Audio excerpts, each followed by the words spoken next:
just as the times in the glow, when between us there are strings of silence. Deep down I know in the spectrum of things that red cannot really ever hold hands with violet. And you talk about this rainbow never having an end, a cyclical bind of alchemy. You imagine it as a complete and obsolete bend, no space left for you to lie next to me. But you do not think about the things that lay either side of it. And red never merges into violet, and darling, that's just the size of it. On either side of the colours that begin and end this light, there comes that allegory for grief, a desperate, aching kind of white. So when you talk about the space that this rainbow inhabits and the patterns that it weaves, I think about the edges of the light and the surroundings of the shapes and the imprints that it can sometimes leave. And so this is our emblem, the emblem of our people, and whatever it means to be consumed by being gay, as if we're holding up a middle finger to the people that blame us with the volume turned up on their parodied cliches.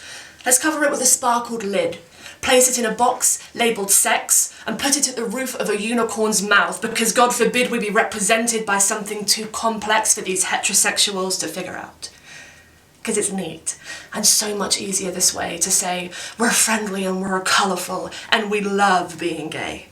As if a rainbow could represent the complexities of how small her hand feels in mine, and as though I could gauge somehow the love she has for me filtering through the kaleidoscope of its spectromatic lines. And I'm sick of the kids asking me at school, like, Miss, why isn't there a straight pride? Because a march where your sexuality is represented would be just as simple as you living your life. So there's no pride or sign or emblem or colour for what you do at night, because there's no need for you to convey the subtleties of how love has eclipsed your life.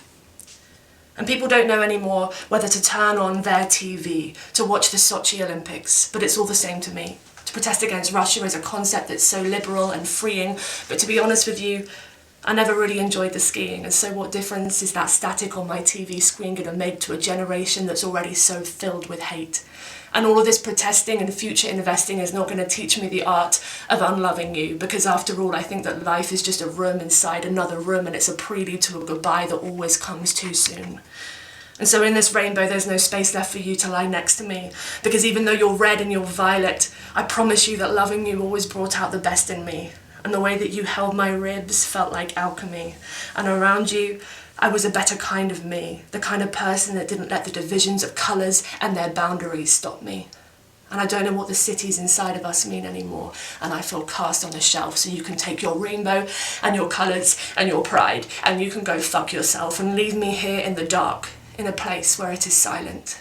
Because deep down I know that red will never hold hands with violet, but I like the shape and the taste and the ache of her kiss, and the way that she looked when she handed me a cigarette lit and said, Beth, this is it. No rainbow, no sky with stars all lit, just you and me, and darkness split. Don't you feel all the more beautiful just for knowing it?